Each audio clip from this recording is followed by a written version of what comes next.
Quand on regarde le ciel, il nous apparaît rempli d'étoiles.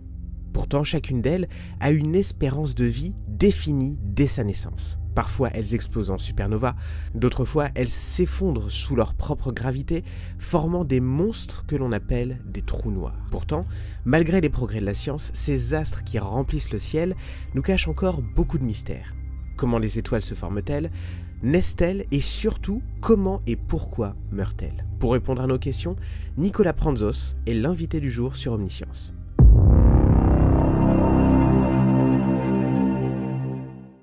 Il y a plein de galaxies différentes, de tailles et de formes différentes. Comment est-ce qu'on peut les différencier? C'est quoi ce qui provoque en fait ces différences entre les galaxies? Les galaxies, déjà, c'est des concentrations, des grandes concentrations de milliards d'étoiles et de gaz et de poussières interstellaires. Il y en a de tailles très différentes. Il y en a qui sont des milliers de fois plus petites que la Voie lactée. La Voie lactée, entre parenthèses, elle a un diamètre de 100 000 années-lumière environ et 100 milliards à 200 milliards d'étoiles. C'est plutôt gros? C'est pas parmi les plus gros, mais c'est plus que la moyenne, disons. Mais il y en a qui sont des milliers de fois plus petites et il y a des galaxies qui sont des dizaines ou des centaines de fois plus grandes que la nôtre. Et les galaxies viennent en taille différente et en forme différente. Il y en a qui ont une forme plutôt sphérique ou ellipsoïdale, on les appelle des galaxies elliptiques.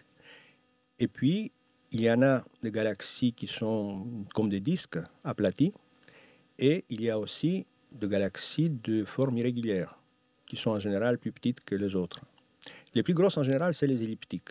Et qu'est-ce qui provoque des si grosses différences entre les galaxies? Parce que vu que toutes les galaxies sont censées se former plus ou moins de la même manière, on devrait observer pas une si grosse différence que ça en termes d'apparence. Oui, c'est une bonne remarque. En fait, une galaxie se forme par la condensation du gaz intergalactique. Quand l'univers a été sorti de la phase du Big Bang, il n'y avait que du gaz. Au départ chaud, mais en raison de l'expansion de l'univers, ce gaz a été refroidi. Un gaz qui se répand, qui se dilate, se refroidit. Donc le gaz s'est refroidi et à partir d'un moment, là où il y avait des inhomogénéités de densité, parce qu'il n'y avait pas la même densité partout, là où le gaz était plus dense, la gravitation était plus dense, donc il a commencé à attirer ce gaz vers l'intérieur et petit à petit, ce gaz, il y a des étoiles qui ont commencé à être formées au sein de ce gaz, au-delà d'une certaine densité. Et petit à petit, la galaxie s'est formée. Alors, ce qu'il faut savoir, et ça, ce n'est pas évident tout de suite, c'est qu'en règle très générale, tout ce qui se trouve dans l'univers, dans les gaz, est en rotation. Ça tourne autour de lui-même. Parce qu'il suffit de donner faire une petite perturbation à l'endroit du gaz et ça se met à tourner. Ouais. Et quand ça tourne dans la direction qui est... il y a un axe de rotation, et dans la direction qui est perpendiculaire à l'axe, le gaz tombe là-dedans petit à petit et s'aplatit et ça forme des disques. Ça, c'est classique. Alors, ça explique comment les galaxies disques sont formées. Alors, pour les galaxies elliptiques, on pense maintenant que la raison, c'est les collisions de galaxies disques. Quand deux galaxies se mettent en collision, ça donne naissance à quelque chose qui est beaucoup plus irrégulier. Et pour les petites galaxies, mais c'est toujours des grosses galaxies, les elliptiques. Alors pour les petites galaxies, les galaxies régulières comme on les dit, souvent la raison c'est qu'ils ont une faible masse, ils sont petites, et ce qui se passe à leur intérieur, c'est-à-dire souvent des explosions stellaires, ça les perturbe beaucoup, surtout leur gaz. Et comme ça, ils n'arrivent pas à avoir une forme régulière à la fin. S'ils n'ont pas de gaz, ils peuvent se mettre un peu, on connaît des galaxies naines elliptiques, par exemple, sphéroïdales, on dit. Ils peuvent se mettre sous une forme beaucoup plus régulière. D'accord, ok. Parce que quand je regarde aussi les galaxies, donc elles ont des formes qui sont assez différentes, mais des fois elles ont aussi des couleurs qui sont différentes. Alors que de ce que je comprends, les couleurs, c'est lié aux étoiles. C'est-à-dire que les étoiles, les groupements d'étoiles peuvent être différents d'une galaxie à l'autre. Vous avez raison quand vous dites qu'ils ont des couleurs différentes. Mais ce n'est pas une question de groupement d'étoiles. Ce qu'il y a, c'est qu'une galaxie, ça évolue. Alors pourquoi ça évolue? Ça évolue parce que les étoiles qui se trouvent dans la galaxie évoluent. Ça, on le sait depuis longtemps. Et peut-être qu'il serait l'occasion de dire deux mots à propos des étoiles. Alors, une étoile se forme au départ un peu comme une galaxie, par une condensation encore plus forte de gaz intergalactique. Et une fois qu'il est formé, il évolue de manière très très différente. Une étoile, à partir du moment où elle est formée, ça veut dire que dans son cœur, il fait assez chaud pour démarrer, pour déclencher des réactions thermonucléaires qui produisent beaucoup d'énergie et qui chauffent l'étoile. Et en même temps, cette énergie qui est dégagée par les réactions nucléaires lui permet de rayonner, mais aussi de contrebalancer sa propre gravité. Ok. Parce que la gravité est toujours là, elle essaie de condenser le gaz. Oui. En fait, la vie d'une étoile, c'est une lutte permanente entre, d'une part, sa propre gravité, qui essaye de le comprimer le maximum possible, et la pression interne, qui essaye de résister. Et cette pression interne est alimentée par l'énergie dégagée par les réactions nucléaires. D'accord. Alors, qu'est-ce qui se passe maintenant? L'étoile commence à brûler au sens nucléaire du terme, pas au sens chimique, son combustible qui est l'hydrogène, l'élément le plus léger qui sort du Big Bang. Mais il arrive un moment où cet hydrogène, dans le cœur de l'étoile, où il fait chaud, est épuisé. Oui. Et ce qui reste à la place, c'est les cendres, disons, de la combustion d'hydrogène, le résultat qui est l'hélium, qui est l'élément le plus léger suivant dans les tableaux périodiques des éléments. Alors, à partir de ce moment, l'étoile, pour des tas de raisons qui seraient peut-être un peu compliquées à expliquer ici, devient géante rouge. Notre Soleil, par exemple, se trouve sur la phase où il brûle l'hydrogène. Elle a brûlé la moitié de son hydrogène dans son cœur. Il a été formé il y a 4,5 milliards d'années. Il a brûlé la moitié de l'hydrogène dans son cœur et il lui reste encore l'autre moitié, donc il va brûler encore 4-5 milliards d'années. Et après cette phase, il deviendra géante rouge. Pour l'instant, c'est une étoile jaune, le Soleil. Mais après, il deviendra rouge. Alors, toutes les étoiles ne sont pas comme le Soleil. Une grande proportion, c'est comme le Soleil. Mais il y en a beaucoup d'étoiles qui sont plus petites, donc plus rouges, parce que la couleur des étoiles reflète un peu leur masse et leur température de surface. Et plus elles sont massives, plus elles sont chaudes, plus elles sont bleues. Et plus elles sont vieilles, quand elles sont géantes rouges, elles sont rouges. Mais aussi quand elles sont petites. Alors maintenant, revenons aux couleurs des galaxies. Là, on a parlé des couleurs des étoiles. Dans le cas de galaxies qui sont formées à partir des étoiles, au départ, les galaxies, ils ont beaucoup de gaz, ils forment beaucoup d'étoiles. Entre autres, des étoiles massives, qui sont bleues, dont les galaxies ont des couleurs plutôt bleues, pas mal du bleu. Mais petit à petit, le gaz s'épuise. Il forme de moins en moins d'étoiles jeunes. Et qu'est-ce qui reste? Ah oui, dernier point, excusez-moi, j'ai oublié. La durée de vie des étoiles, c'est important. Parce que plus une étoile est grosse, plus sa vie est courte. Ok. C'est un peu comme les êtres humains, vous savez, plus vous êtes gros, plus l'espérance de vie est courte pour les êtres humains. Mais dans les cas des humains, c'est statistique, il y a plein d'autres raisons. Dans les cas des étoiles, c'est systématique. Et il y a d'énormes différences dans les durées de vie. Les étoiles massives, qui ont une masse 10, 20, 40 fois la masse du Soleil, vivent 10 millions d'années.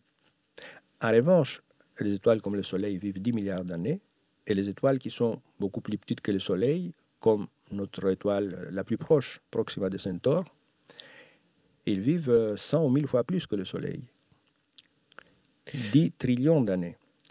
Donc, ce qui fait que quand le gaz de la galaxie est épuisé, ils ne forment plus de nouvelles étoiles bleues. Mais ce qui domine, c'est les étoiles qui persistent toujours. Donc, au départ jaunes comme le Soleil, et puis rouges comme les petites étoiles, les géantes rouges. D'accord. Donc, la couleur d'une galaxie est fonction du degré de son évolution. Plus elle a évolué, plus elle a consommé son gaz rapidement, plus elle est rouge aujourd'hui. Et c'est le cas des galaxies elliptiques, parce qu'on a dit, si vous vous souvenez, que les galaxies elliptiques sont formées par la fusion de galaxies disques. Mais lors de cette fusion, ils forment beaucoup d'étoiles quand même. Ça induit une très forte formation stellaire, ce qui veut dire qu'ils épuisent beaucoup trop vite leur gaz. Et après, il ne reste, au bout de quelques milliards d'années, que les petites étoiles rouges.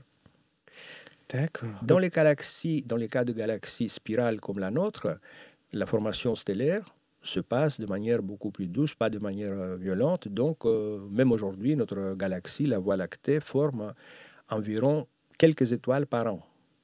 Ça veut dire que sur 1 milliard d'années, il forme 1 milliard d'étoiles sur les derniers milliards d'années. Et donc, il reste encore pas mal d'étoiles bleues qui lui donnent une couleur plutôt bleu. Donc en fait, si je comprends bien, la couleur, entre guillemets, d'une galaxie me permet d'avoir à peu près son âge ou en tout cas son étape d'évolution. Ce n'est pas faux, c'est vrai. Il y a d'autres indices aussi. Et là, on vient aussi à ce qu'ils font les étoiles, parce que les étoiles sont des acteurs dans l'évolution de la galaxie. Dans quel sens? Une galaxie, quand elle est formée, elle est composée des éléments chimiques qui sont sortis du Big Bang. Lors du Big Bang, il n'y a que les éléments les plus légers qui sortent, l'hydrogène et l'hélium. Il n'y a pas d'autres éléments, c'est-à-dire le fer, le calcium, l'oxygène, etc. Ils sont formés beaucoup plus tard par ce qui se passe, les réactions thermonucléaires qui se passent dans les cœurs des étoiles, notamment les étoiles massives. Les réactions thermonucléaires produisent des éléments, par fusion des éléments plus légers, des éléments de plus en plus lourds. Et à la fin de leur vie, certaines de ces étoiles explosent en supernovae et éjectent ces éléments lourds dans les milieux interstellaires qui est enrichi et sont contenus en éléments lourds. On appelle tous les éléments plus lourds que l'hydrogène et l'hélium métaux en astrophysique, même si ce n'est pas des métaux, la plupart du temps c'est des gaz.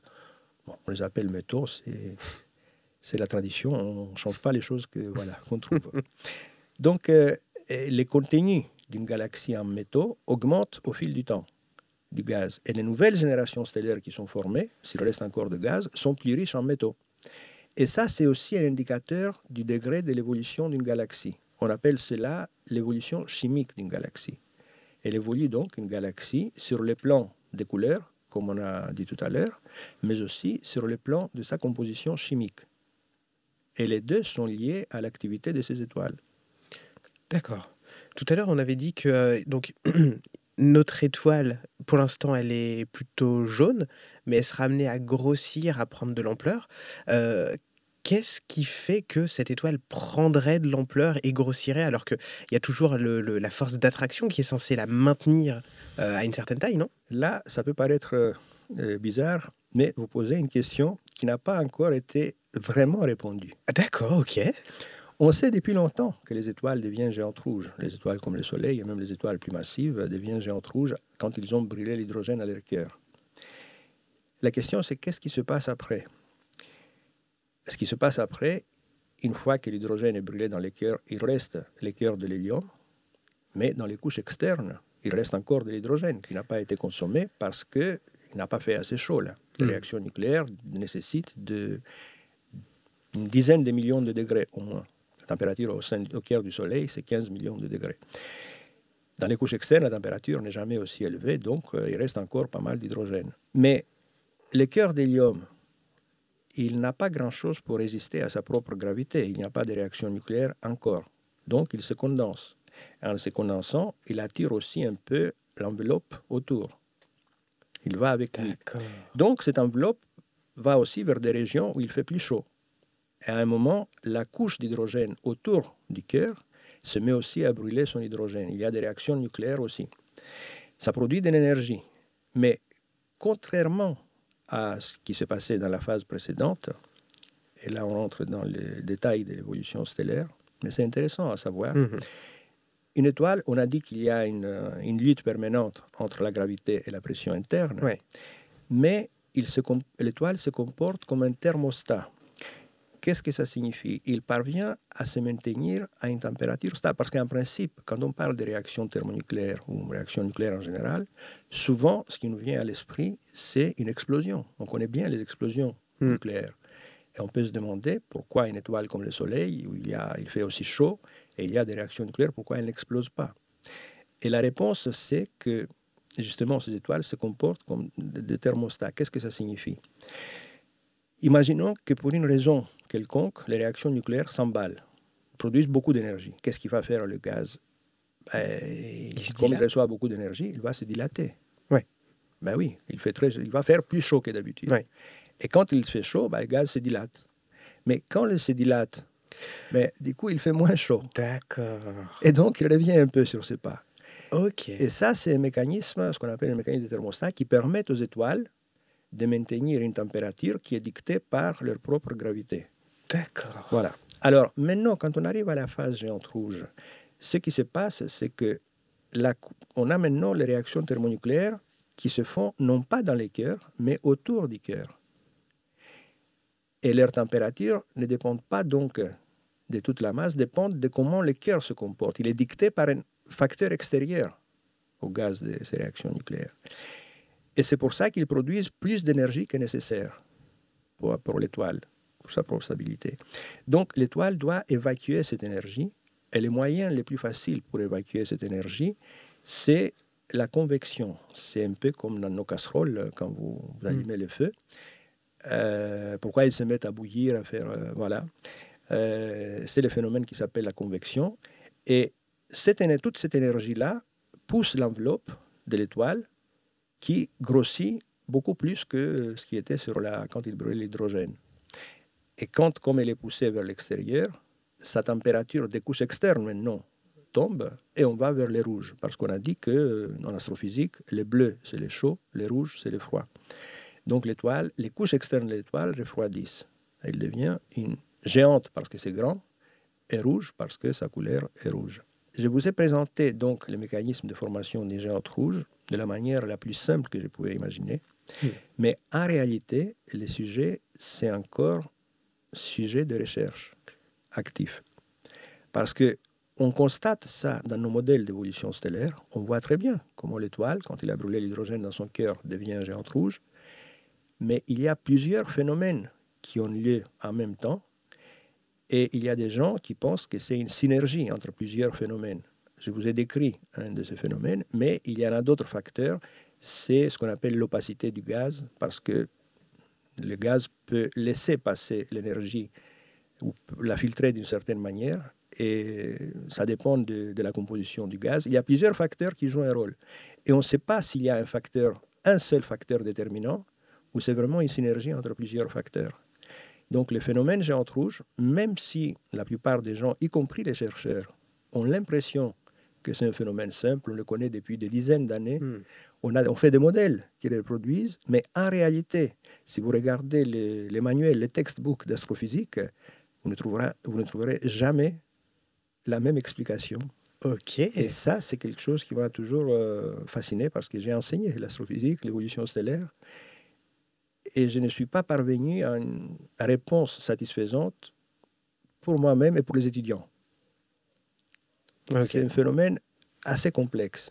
Mais comme on a l'impression de le comprendre, on le voit autour de nous, nos modèles le reproduisent, personne, sauf quelques chercheurs qui n'ont rien d'autre à faire, ne se fait des soucis et ils n'essayent pas de comprendre exactement comment ça se fait. Mais c'est très difficile de le faire de manière analytique. Ça passe toujours par des modèles numériques. Et c'est l'état des choses, en tout cas. D'accord. Mais en tout cas, donc là, il y a tous ces changements chimiques qui se font à l'intérieur d'une étoile. Mais du coup, il y a un dicton un peu populaire qui dit qu'on serait de la poussière d'étoiles. Donc en fait, la plupart des matières qui nous entourent viendraient justement de ces étoiles qui fabriquent ces matières. Donc là, on a vu comment est-ce qu'on fait pour passer d'un gaz à l'autre. Mais là, on parle quand même de matériaux lourds, on parle de métal, on parle de carbone. Tout ça, ça se forme aussi à l'intérieur du cœur d'une étoile? Oui, absolument. Dans un premier temps, qu'on a dit, parce que l'étoile passe par plusieurs phases à son intérieur. Dans un premier temps, c'est la combustion de l'hydrogène qui forme de l'hélium. Mais à un moment, les cœurs de l'hélium se condensent, et il arrive à un moment. Tout à l'heure, on a parlé de la température au sein de l'étoile au moment de la combustion d'hydrogène. C'est de l'ordre de 15 millions de degrés dans le cas du Soleil, 20, 30, 40 millions de degrés pour les étoiles plus massives. Mais les cœurs de l'hélium, ils se condensent jusqu'à atteindre des températures de 100 voire 200 millions de degrés dans les étoiles massives. Et à cette température-là, même les noyaux d'hélium, qui sont plus lourds, qui ont 2 protons et 2 neutrons, donc ils ont une charge électrique plus forte que le proton de la combustion d'hydrogène. Donc c'est plus difficile pour eux de fusionner, mais ils se mettent à fusionner aussi à 200 millions de degrés. Et la fusion de 3 noyaux d'hélium forme du carbone 12. Voilà. Vous avez 3 particules d'hélium 4 qui forment un noyau de carbone 12 avec 12 particules. Et le carbone 12 peut aussi capturer une autre particule alpha, un autre noyau d'hélium 4 pour former de l'oxygène 16.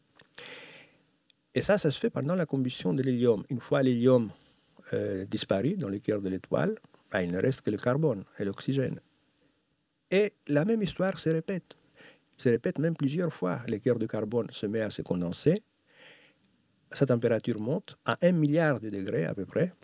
Et à cette température-là, deux noyaux de carbone fusionnent pour former un élément encore plus lourd, le néon 20 ou le magnésium 24. Et ainsi, l'étoile, bon, on ne va pas détailler toutes les étapes, ça arrive quand même que petit à petit, on forme des noyaux de plus en plus lourds jusqu'au moment où, dans les cœurs de l'étoile, il reste que du fer. Du fer, 56 particules, 26 protons et 30 neutrons. Alors, le fer, maintenant, il a une particularité. Et c'est pour ça que la vie de l'étoile s'arrête là. Le fer est le noyau le plus stable de la nature. Le plus stable dans le sens où il est très difficile de le casser, il est très difficile de le faire réagir avec d'autres noyaux. Jusqu'ici, la fusion des deux noyaux produisait de l'énergie, comme on a depuis la combustion d'hydrogène. Et c'est cette énergie dégagée qui aidait l'étoile à maintenir sa stabilité contre la gravité et de ne pas s'effondrer. Ces réactions-là étaient, comme on dit, exothermiques. Ils produisaient de l'énergie. Le fer étant ce qu'il est, c'est-à-dire le plus stable de la nature, il a des réactions endothermiques seulement. Il a besoin d'énergie pour donner d'autres réactions. Et ces réactions, il les casse. Il fait tellement chaud dans les cœurs de l'étoile que le noyau de fer commence à être cassé en particules plus simples. Mais ça absorbe l'énergie de l'étoile. Et donc l'étoile est arrivée à la fin de sa vie. Elle a brûlé tout ce qu'elle pouvait brûler. Il ne reste plus de combustible nucléaire. Les cœurs de fer s'effondrent. Et ce qui se passe à ce moment, là on ne parle pas des étoiles comme le Soleil, mais des étoiles d'une dizaine de fois, une vingtaine de fois la masse du Soleil. Ce qui se passe à ce moment, ça se passe en quelques millièmes de seconde. C'est-à-dire dans un temps beaucoup plus court que le temps qu'on raconte ça. Jusque-là, l'étoile prenait des millions d'années sur la combustion d'hydrogène, quelques centaines de milliers d'années pour la combustion d'hélium, quelques dizaines de milliers d'années pour la combustion du carbone, quelques mois pour la combustion d'oxygène, quelques jours pour la combustion de silicium pour faire du fer. Mais ce qui se passe après, ça se passe dans une fraction de seconde. Alors, les cœurs de fer s'effondrent. À ce moment, la taille du cœur de fer, c'est à peu près la taille de la Lune. Et dans quelques millisecondes, on passe de la taille de la Lune à la taille d'une ville comme Paris, de 2000 km à 10 km en gros. Et le fer s'effondre, il est cassé à des particules, je dirais, élémentaires, des protons, des neutrons, et comme il s'effondre, il devient de plus en plus dense. Ils deviennent tellement denses que les électrons tombent sur le proton. Ils sont capturés par les protons, les charges électriques s'annulent. Vous savez, les protons, c'est positif, les électrons, c'est négatif, s'annulent, et ça fait des neutrons. Donc, tout le cœur de l'étoile, qui était du fer, ça forme ce qu'on appelle une proto-étoile à neutrons. Okay. Et ça se passe dans une fraction de milliseconde. On a donc une proto-étoile à neutrons qui s'est formée en une fraction de milliseconde. Mais autour, il y a tout le reste de l'étoile. Il y a des dizaines de masses solaires, du gaz dans les différentes couches qui ont brûlé. Et ces matériels, sans le tapis être tiré sous ses pieds, parce que le cœur s'effondre très rapidement, en une milliseconde. Le gaz n'a pas le temps de réagir. Donc, mais avec un certain délai, il s'effondre. Et les différentes couches qui arrivent, ils tombent de manière abrupte sur les proto-étoiles à neutrons, qui est tellement dure. On dit que son équation d'état est très... l'équation d'état, c'est de la matière très dure, en tout cas, très dense. Donc, ils tombent et ils rebondissent en arrière. Et il y a une onde de choc qui se propage et qui expulse toute la matière dans le milieu interstellaire. Et c'est ça, une explosion de supernova. C'est-à-dire, il faut s'imaginer quand même les couches tombées sur le cœur de l'étoile à une vitesse qui est un quart de la vitesse de la lumière. C'est énorme, parce que le champ gravitationnel est très très fort de proto-étoiles à neutrons. Ce n'est pas aussi fort qu'un trou noir, mais pas loin quand même.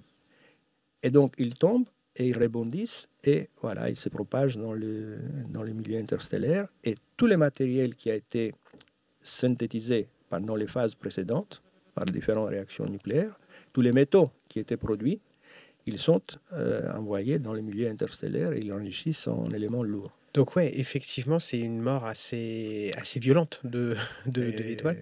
assez spectaculaire. Assez spectaculaire. Mais là, on parle de grosses étoiles qui sont beaucoup plus grosses que notre Soleil. Pour une étoile qui est un petit peu comme notre Soleil, donc elle va devenir petit à petit rouge, prendre de plus en plus de place. Voilà. Mais si on accélère encore un peu plus le temps, c'est quoi la fin possible pour une étoile comme notre Soleil?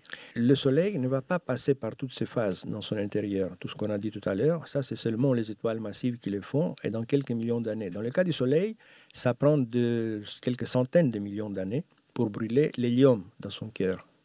Il va brûler l'hélium, mais il ne va pas aller beaucoup plus loin que là. En brûlant l'hélium, il aura un cœur de carbone-oxygène qui aura à peu près la taille de la Terre. Et il aura une densité de 1 million de grammes par centimètre cube, 1 million de fois plus dense que l'eau. Alors là, il se passe, contrairement aux cas des étoiles massives où on a vu qu'il y a une énorme activité dans les cœurs, tout se passe dans les cœurs, dans les cas de petites étoiles comme le Soleil, il y a beaucoup d'activité dans la périphérie, dans les couches externes. Et cette activité fait que petit à petit, l'enveloppe de la géante rouge, il faut avoir un peu une idée de grandeur d'une géante rouge. Une géante rouge est 100 fois plus grand que le Soleil. Et une supergéante rouge, c'est 1000 fois plus grand que le Soleil. Les étoiles massives deviennent... Alors, ça veut dire quoi? Ça veut dire que la densité de son enveloppe est très faible. Parce que c'est la même masse que le Soleil, mais très, très dilatée. Donc, c'est très peu dense.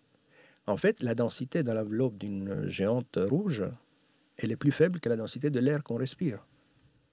C'est-à-dire, si on pouvait se balader, on pouvait pénétrer une géante rouge sans problème. On ne rencontrerait pas un obstacle. Ce n'est pas une surface rigide, même pas gazeuse. C'est moins dense que l'air. Sauf que c'est chaud quand même. Oui. Il fait 3000, 4000 degrés. Oui.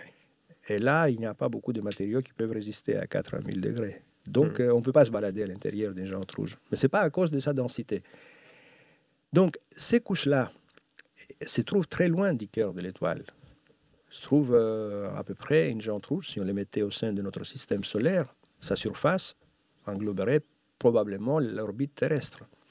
Comme elles sont très loin, ils sont moins sujets à l'attraction gravitationnelle du cœur. Et il suffit d'une petite perturbation pour qu'ils commencent à s'échapper de la gravité du cœur. Donc, les géantes rouges ont des pertes de masse.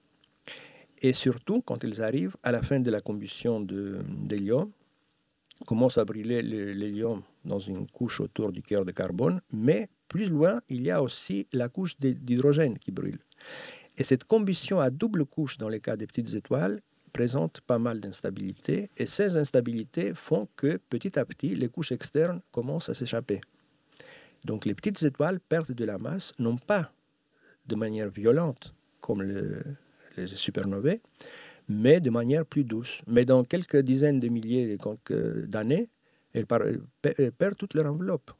Et dans cette enveloppe, il y a quelques produits de la combustion d'hélium, etc., un peu de carbone, un peu de... Donc, ils produisent aussi des éléments plus lourds que l'hydrogène, des métaux, et ils deviennent ce qu'on appelle des nébuleuses planétaires. C'est très spectaculaire. Nébuleuses planétaires, on voit des anneaux souvent autour d'une cœur. Le cœur, ce qui reste dans l'étoile, ce sera bientôt une naine blanche. C'est le cœur d'une petite étoile comme le Soleil à la fin de sa vie. En revanche, les étoiles à neutrons qu'on a vues, c'est le cœur d'une grosse étoile après son explosion violente. Donc, naine blanche et étoile à neutrons, c'est des cadavres stellaires qui restent après l'expulsion de l'enveloppe de l'étoile, soit de manière violente, soit de manière douce. Et l'expansion un petit peu du Soleil pendant sa phase rouge, elle va aller jusqu'à où à peu près par rapport à notre système solaire? Il va aller certainement au-delà de l'orbite de Vénus. Il n'est pas sûr qu'elle va atteindre l'orbite de la Terre. Mais même si la Terre est à l'extérieur un peu du Soleil, bon, il faut s'imaginer un spectacle où la moitié du ciel est couvert quand même par l'énorme disque du Soleil. Et il fera chaud, très chaud, c'est sûr. Donc, non, il n'y a aucune possibilité de vie à cette phase-là. Même avant, parce que la phase géante rouge ne va pas se faire d'un jour à l'autre. Elle va prendre des millions, une centaine de millions d'années. Donc petit à petit quand même, ça va remplir une grosse partie de notre ciel. Mais la surface de la Terre serait, je sais pas, un peu comme la lave qui sort d'un volcan. Sera température de 1000 degrés facilement. Ok, donc ça veut dire que là, à l'heure actuelle, notre Terre a déjà une espérance de vie limite qui est conditionnée à celle de notre Soleil. Ah oui, tout à fait. Tout à fait. Mais pas uniquement. Bon, là, je sors un peu de ma spécialité, mais pour autant que je sache, il y a d'autres facteurs qui rendront la vie sur Terre impossible. Ce sera à un moment, comme la luminosité du Soleil, même avant qu'elle devienne naine blanche, augmente au fil du temps. On sait, avec nos modèles d'évolution stellaire, la luminosité du Soleil augmente de 10% tous les milliards d'années. Ce qui veut dire que d'ici 1 à 2 milliards d'années, les océans seront évaporés. C'est-à-dire l'eau... parce qu'il y a un phénomène genre boule de neige. C'est-à-dire ça commence à s'évaporer, l'eau. Il y a beaucoup de vapeur d'eau qui monte à l'atmosphère. La vapeur d'eau, c'est un gaz à effet de serre. Donc l'effet de serre augmente et ça évapore, ça augmente encore plus la température, etc. Donc à cause de ça, la Terre va perdre ses océans bien avant que le Soleil ne devienne géante rouge. Et ça, c'est toujours le Soleil qui est la cause, bien sûr. Mais ce n'est pas la phase géante rouge. C'est bien avant. C'est l'augmentation continue de la luminosité du Soleil.